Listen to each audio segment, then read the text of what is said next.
Bonjour et merci d'être avec nous sur On ne vous demande pas d'y croire. Aujourd'hui, nous allons parler de dépassement de soi, de résilience, de volonté. Alors, on ne compte plus ses exploits, on le surnomme le Dauphin Corse. Thierry Corbalan, bonjour. Bonjour Philippe. Et merci d'avoir accepté mon invitation. De rien. J'avais vraiment envie de vous inviter.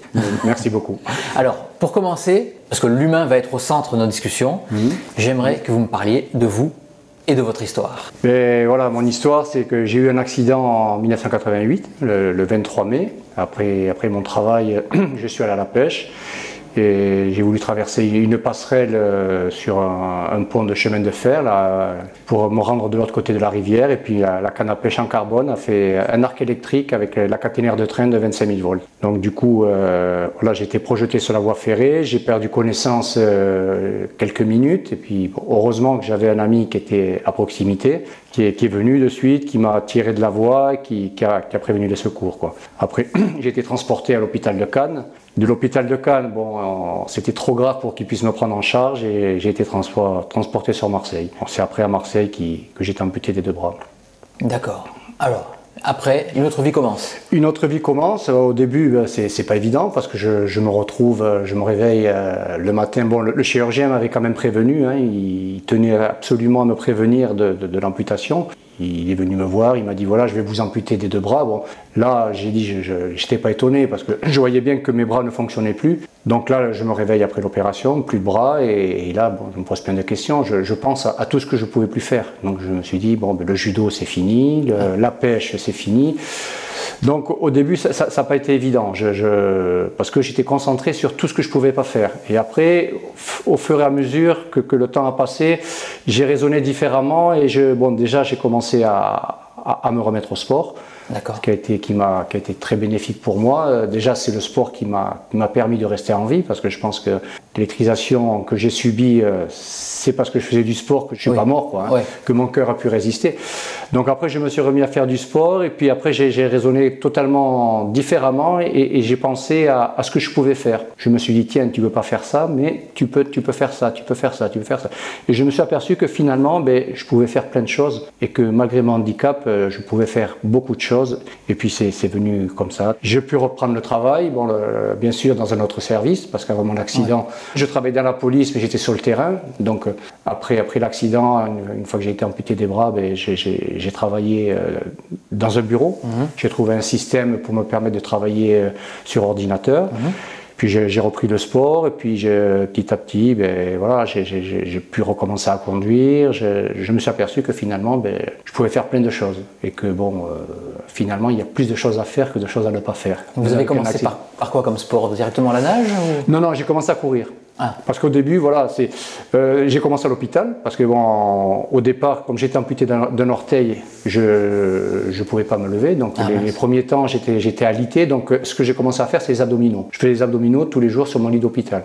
Puis après, quand j'ai commencé à pouvoir marcher, je commençais à marcher, à déambuler dans les couloirs. Puis à petit, je faisais des footings dans le couloir de l'hôpital, et puis après, une fois que je suis sorti de l'hôpital, que je suis allé dans un centre de rééducation, pour qu'on puisse m'adapter des prothèses. Bon, après des prothèses qu'au bout d'un certain temps j'ai laissé tomber parce que je me suis aperçu que ça servait à rien.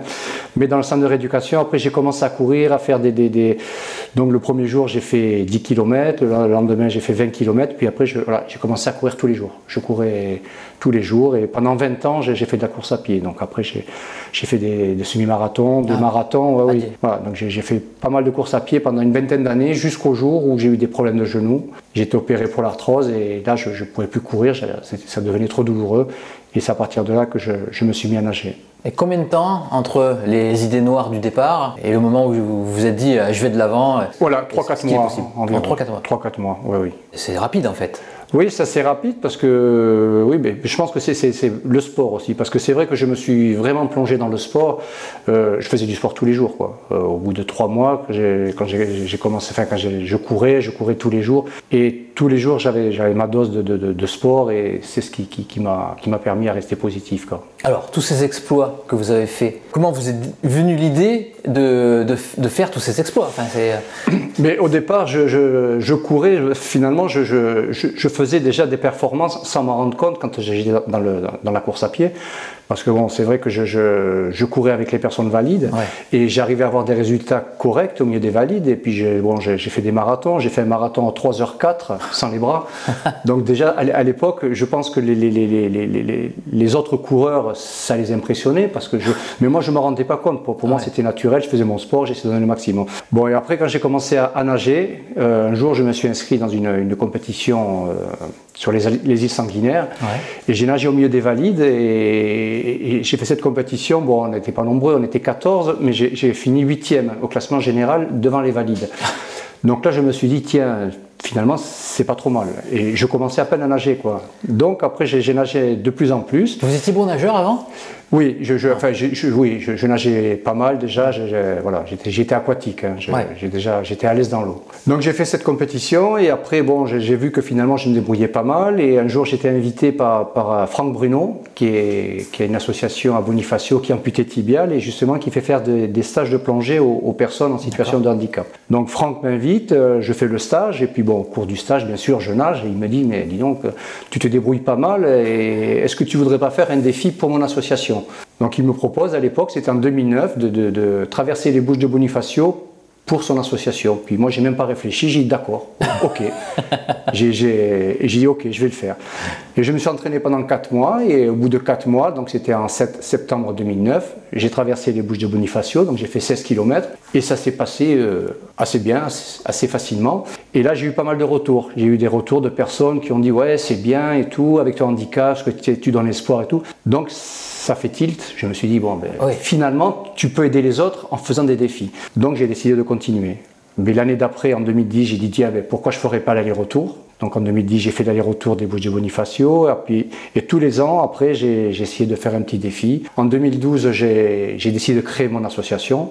J'ai dit, après tout, tu fais des défis pour les autres. Peut-être que si tu crées ton association, tu pourrais, toi, aider les autres en même temps avec une association. Donc en 2012, j'ai créé mon association. Et là, je me suis dit, bon, ben, tu as créé ton association, mais personne ne la connaît. Il faudrait que tu fasses quand même un défi pour la faire connaître. Et c'est là que j'ai décidé de faire une traversée de 60 km entre l'île d'Elbe et la marine de Cisco. J'ai vu des images. Voilà. Donc ça a été ma première grande traversée. Enfin, très grande traversée. Qui était d'ailleurs, le temps, il n'était pas au beau fixe. Voilà. Parce que déjà, on avait fait une première tentative début septembre. On était obligé d'arrêter à cause de la météo. Parce que bon, on a eu une météo catastrophique. Et puis un mois après, je l'ai retenté et là je l'ai réussi. Je vous recommande de voir les images sur YouTube parce que ça, je vous le dis, allez voir les images sur YouTube, c'est hallucinant.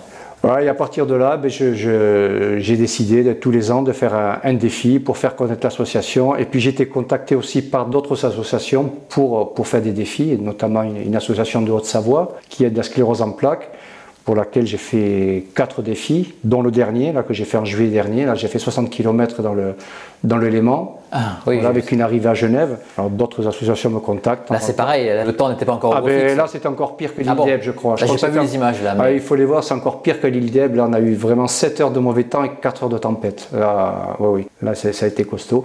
Mais bon, malgré tout... Et comment ça se passe? Vous êtes suivi à chaque fois? Oui, j'ai un bateau qui me suit, accompagnateur, plus un kayak. Une personne en kayak, mon ami Laurent qui a été là pour tous les défis.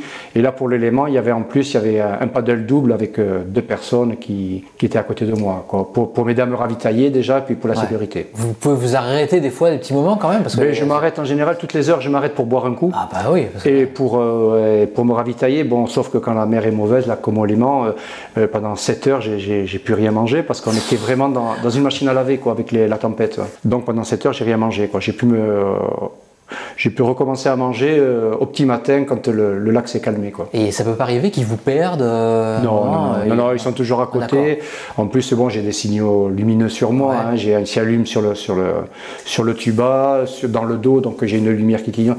Donc non, ils sont très très proches, donc ils peuvent pas me perdre. Non. Et vous avez un prochain défi? Oui. Le prochain, ça sera le dernier. Le dernier gros défi, parce que bon, là, je vais peut-être un peu arrêter pas de me mettre en danger, mais bon, je pense que j'aurai bouclé la boucle quand je ferai mon prochain défi. Là, je vais faire une traversée entre Calvi et le continent. Entre Calvi et le continent? Oui, donc je vais faire une traversée en faisant une arrivée dans la ville où j'ai eu mon accident. Donc c'est une manière de boucler la boucle, de rejoindre une plage où j'ai perdu mes bras et où je suis devenu l'homme dauphin. Voilà. Alors c'est donc Calvi et Mandelieu, à Napoule, à côté de Cannes. Voilà. D'accord, mais combien de kilomètres? 180. 180 km. Mais là je vais nager la journée. Et la nuit, je dormirai sur le bateau. Ah oui, oui. Ah oui, là, je peux pas. Donc ça, c'est une traversée qui va me prendre 5 à 6 jours. En gros, je vais faire une traversée de la Manche par jour, quoi. Ouais. Et donc j'ai choisi le mois de juin. Ça sera la dernière quinzaine de juin.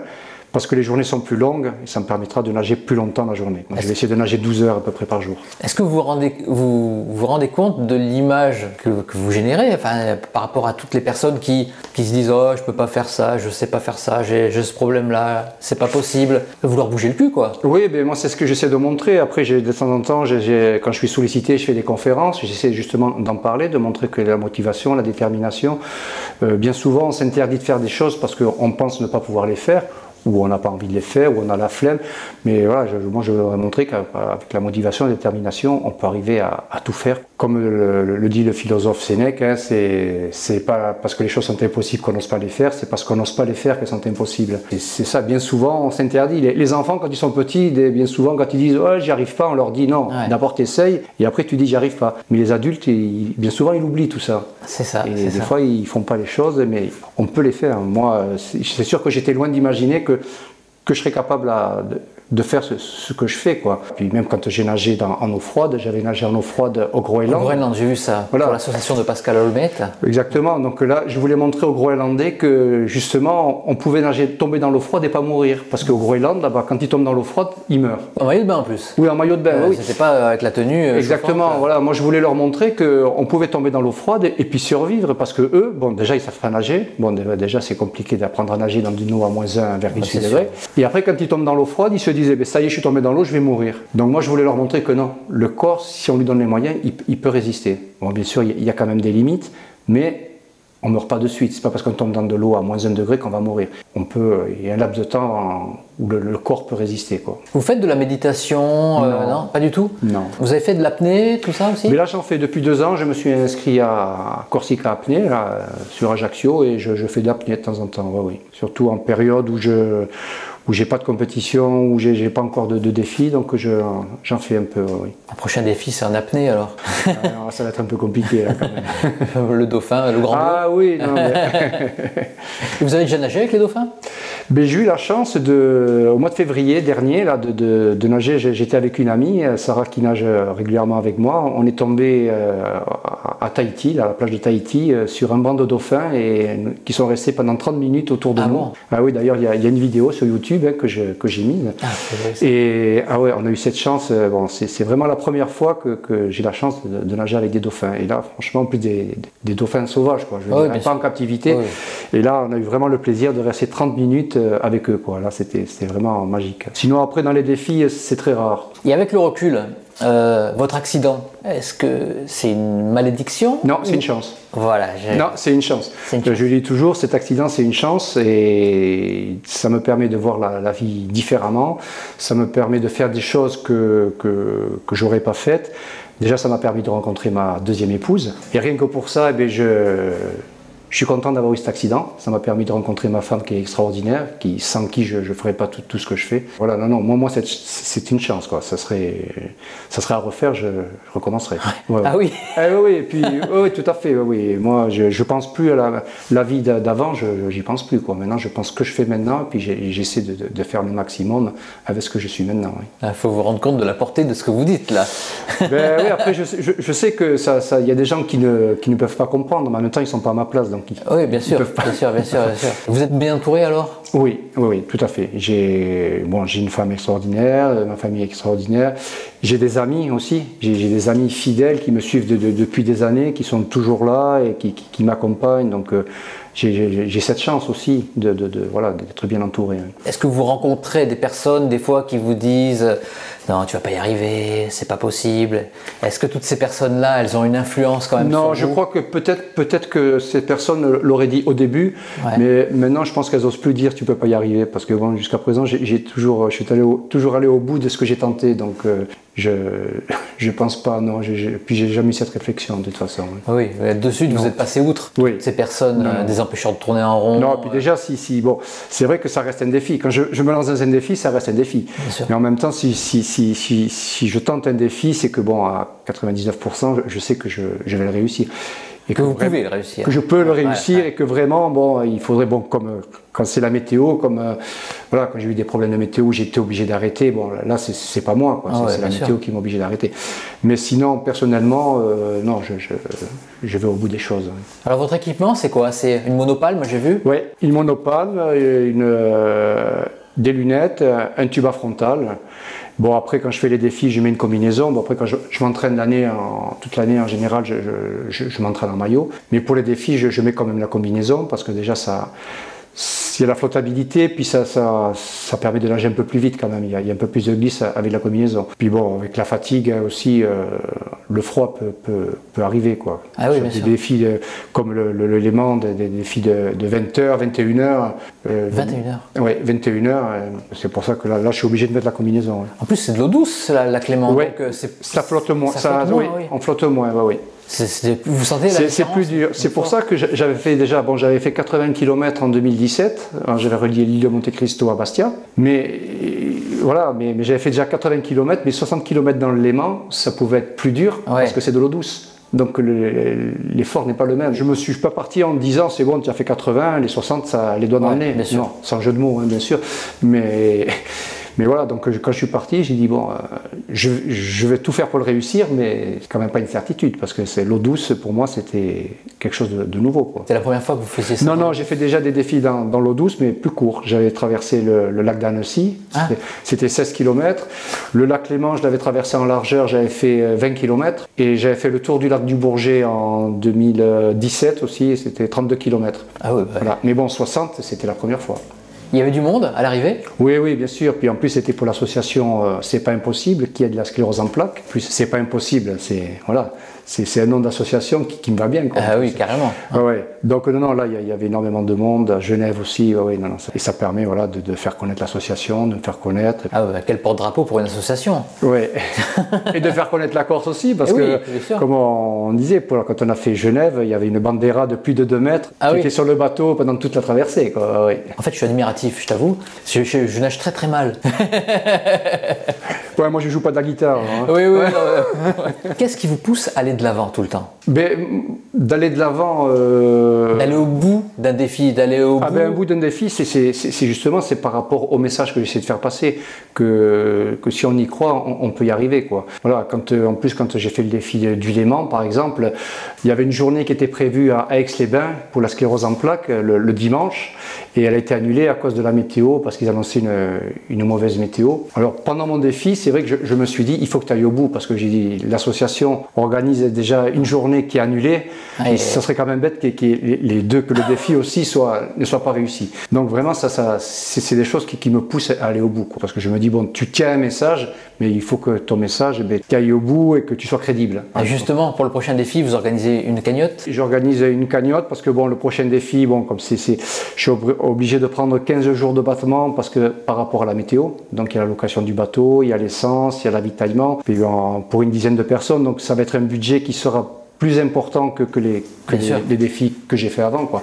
Donc là, j'ai quand même essayé mon association ne me suffira pas à organiser ce défi, donc c'est pour ça que j'ai lancé une cagnotte pour essayer de m'aider. On peut la trouver où, cette cagnotte? Sur Lecce, en tapant le cagnotte Le Dauphin Corse, sinon en allant sur mon site, www.ledaumphincorse.com. Je mettrai l'adresse sous la vidéo. Sur mon site, sur la page d'accueil, on voit, il y a un lien où il y a marqué cagnotte 2020. Je participe, il suffit de cliquer dessus et on arrive sur la cagnotte. Thierry, vous avez toute mon admiration.